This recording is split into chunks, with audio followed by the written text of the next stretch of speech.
चला तर नमस्कार मित्रांनो, मी छत्रपती संभाजीनगरहून दी योद्धा करिअर अँड स्पोर्ट्स अकॅडमी येथून आज आपण प्रीती ही चंद्रपूर येथे वनरक्षकच्या ग्राउंडसाठी जाऊन आली आणि तिथं वनरक्षक वाल्यांनी तिथं ग्राउंड कसं झालं, काय काय सुविधा होत्या, तिला काय काय प्रॉब्लेम्स आले, रूट कसा होता आणि डॉक्युमेंटेशनमध्ये काय काय प्रॉब्लेम्स आले आणि डॉक्युमेंटेशनमध्ये काय काय ध्यान द्यायची गोष्ट आहे ते आपण जाणून घेऊया प्रीतीकडून. तर प्रीती, पहिला प्रश्न असा होता की तुझं डॉक्युमेंटेशन किती तारखेला झालं? 22ला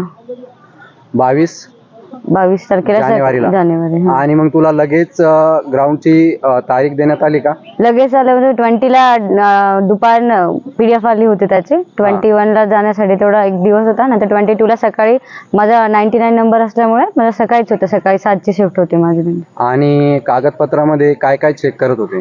डॉक्युमेंट्स मध्ये आपण जे ऑनलाईन फॉर्म भरताना जेवढं काय टाकलेलं आपला, म्हणजे कास्ट सर्टिफिकेटचा नंबर किंवा कास्ट सर्टिफिकेट जे काय टाकलं असेल एक्झॅक्ट तेच पाहिजे त्यांना. तिथे टीसी लागतं आपलं, की बर्थचं तुमचं काय आहे, म्हणजे प्रूफ काय की तुम्ही महाराष्ट्राचं आहे. आपलं डोमेसाईल लागतं. काही ठिकाणचं डोमेसाईल आणि नॅशनॅलिटी वेगवेगळं असतं आणि काही ठिकाणी डोमेसाईल आणि नॅशनॅलिटीचं एकच सर्टिफिकेट असतं, ते जरी असलं तरी पण चालून जाते. बर. आणि शारीरिक चाचणीमध्ये काय काय प्रॉब्लेम्स आले? शारीरिक चाचणीमध्ये त्यांनी हाईट आणि वेट काउंट केलं. तर कॅटेगरी वाईज जर कमी हाईट, म्हणजे त्यांचं जे GR आहे त्यानुसार कॅटेगरीजना थोडी सूट होती की वेट आणि हाईटसाठी. तर जसं म्हणजे माझे 152 हाईट आहे, तर 152चं हाईटवाल्यानं म्हणजे 44 kgचा अबाव वेट लागत होतं. 44 kgच्या बिलो असलं आणि जर ते ओपनचे असेल तर ते डिस्क्वालिफाय होत होते. अच्छा.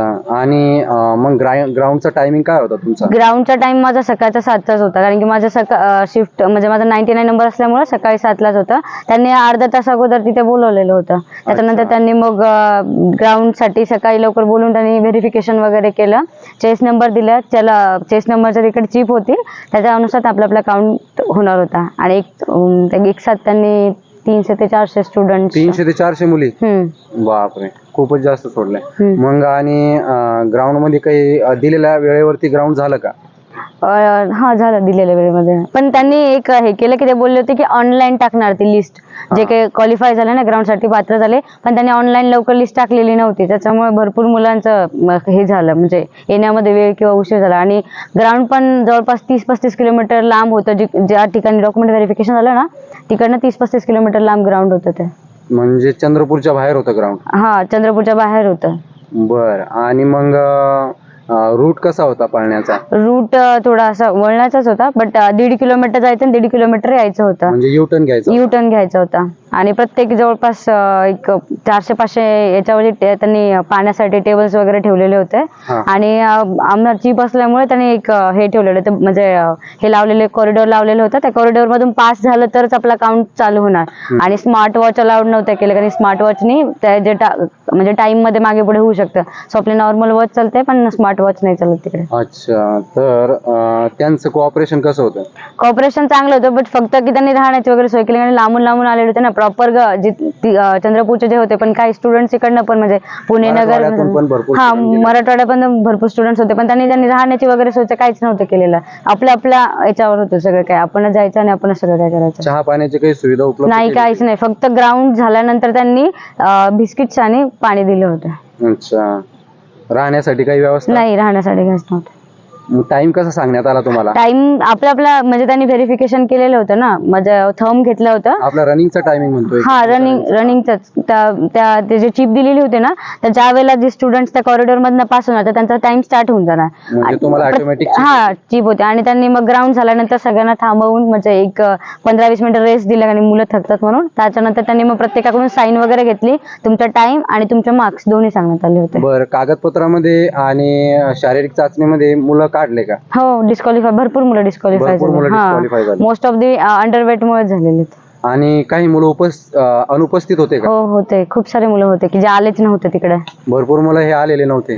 म्हणजे जवळजवळ कॉम्पिटिशन हे 20-30% जागेवरच कमी झालं. भरपूर पोरं अब्सेंट होते, है ना? कागदपत्र तपासणीमध्ये व्यवस्था कशी होती बसण्याची किंवा मग कसं त्यांनी system होता? टेंट वगैरे टाकलेले होते त्यांनी. म्हणजे 100-100चे ग्रुप्स तयार केले होते त्यांनी, 1 to 100.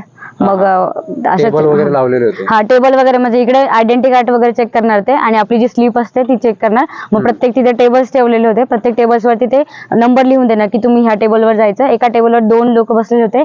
एक व्यक्ती विचारणार आणि एक व्यक्ती ओरिजिनल डॉक्युमेंट्स आणि झेरॉक्स कॉपी एका साईडला करणार. बरं, ठीक आहे. मार्क तिथं जागेवर सांगितले तुम्हाला की मग त्यांनी सांगितलं तुम्हाला ऑनलाईन मार्क कळतील? नाही, जागेवरती आपला टाइम काउंट झाला. म्हणजे चिपच त्यांनी नंतर काढली. चिप घेणार आणि म्हणजे टाइम सांगणार आणि मग चिप घेणार ते. तुमची सही पण घेतली? हा, आमची साईन पण घेतली त्याच्यावर. किंवा तुमचा टाइम एवढा आला आणि तुम्हाला एवढे मार्क पडले? एवढे मार्क्स पडले. बरं, तुम्ही आपल्या विद्यार्थ्यांना काय सांगू इच्छिणार की बा आपण तुम्ही तिथं जाताना, चंद्रपूरला ग्राउंडला जाताना, डॉक्युमेंटेशनला जाताना काय करावं आणि काय नाही करावं, तुमचं काय सजेशन आहे? डॉक्युमेंटेशन साठी सगळ्यात पहिले त्यांनी जे PDF पाठवलेली होती ना, त्याच्यामध्ये पेज नंबर 7 to 12 पर्यंत एक फिल करण्याचा फॉर्म होता. त्यांनी तसे 2 कॉपीज सांगितले होते. त्याचा तो फॉर्म फिल करायचा होता आणि त्यावेळेस डॉक्युमेंटेशन लावायचे होते. ते भरपूर स्टुडंट्सला माहित नव्हतं तिथे गेल्यानंतर. मग कारण की कुणाकुणाच्या सकाळी असते document verification, Xerox centres open नसतात वगैरे, तो प्रॉब्लेम होऊ शकतो. म्हणजे झालाच भरपूर स्टुडंट्सला तिथे गेल्यानंतर. आणि प्रत्येक डॉक्युमेंटच्या 2-2 सेट तर त्यांनी तयार करून ठेवायला लावलेले तिथे. आणि परत म्हणजे वेळ त्यांचा म्हणजे डॉक्युमेंट व्हेरिफिकेशनला खूप जास्त वेळ लावत तिथे. स्वतः प्रिपरेशन करून आणि राहण्यासाठी तर स्वतः म्हणजे सोय वगैरे तसं त्यांनी ते बस स्टँडच्या तिथेच दिलेलं आहे. राहण्यासाठी हॉटेल्स वगैरे आहेत तिथून.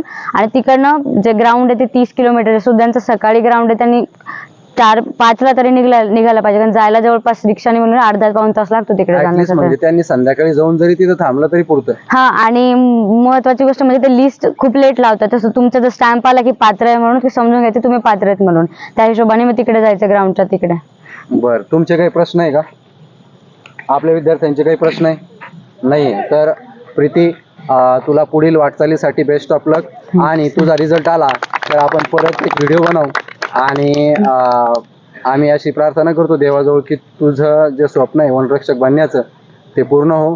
थँक्यू, धन्यवाद.